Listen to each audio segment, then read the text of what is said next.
I'm sure there are a lot of cricket fans, particularly coming from India and working at Microsoft, forming their own small little groups, teams, and playing tourneys. So there are leagues in Seattle now that together comprise about 250 cricket teams. Oh, wow. And Wow.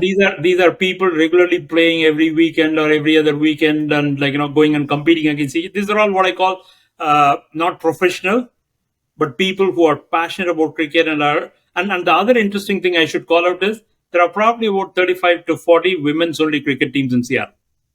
Oh, wow. Okay, so at the grassroots level, there is a lot of interest. Now, if you go to a public school in the US, you're not going to see cricket as a sport yet. So it Right. hasn't permeated in my mind into mainstream, but just from a diaspora perspective, people from South Asia or England or Australia or any other cricket loving or cricket playing countries that are in the US, they've got tremendous amount of passion, and that number is getting into tens of millions of people now. Okay, so it's a meaningfully large number. Okay, so 5 years ago we started thinking about hey, wouldn't it be nice to bring a T20 cricket format and a league into this country? Okay, because we are seeing a lot of grassroots adoption. We are seeing millions of households watching cricket games. Okay, tuning into Willow or TV or some other sort of broadcast channel to watch TV to watch cricket kind of thing.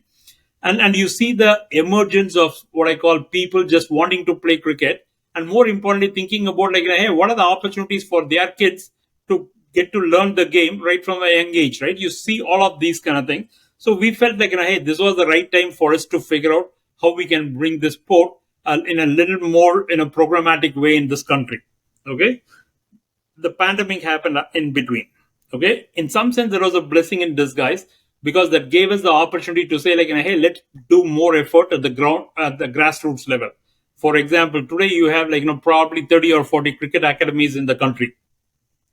Okay, we Wow. started the minor league, or the minor league got started about 2 years 3 years ago now. They've already played 2 seasons, and there are 26 teams across the United States that are part of the minor league, including Seattle having their own team. In fact, the Seattle Hmm. team won the minor league championship last year in the US. Okay, and those are all sort of you now have under 9, under 11, under 13, under 15, under 17, under 19 kind of leagues in the US. You got the minor league, you got cricket academies that people can send their kids to learn. So you're building all the building blocks, and we are finally excited to say that the Major League Cricket, or the T20 league, is coming into existence this year. Okay, in fact, we just announced yesterday that, so this, in some sense, you could argue hot of the presses, the first game is going to be on July 13th in Dallas. Okay, Oh, so wow. this season is going to be a short season, and that's about 2.5 weeks or so. It starts on July 13th and ends end of July, and there are 6 teams in the country that are going to be part of this major league. Right, you got a team in Seattle, which is the Seattle Orcas team. You got a team in San Francisco. You got a team in LA. You got a team in Dallas. You have a team in DC, and you have a team in New York. So we are putting up 6 teams and saying hey, the league season 1 is starting this year, and we are excited to see how this hopefully is the beginning of why cricket is going to be a mainstream sport in the US in the years and decades to come.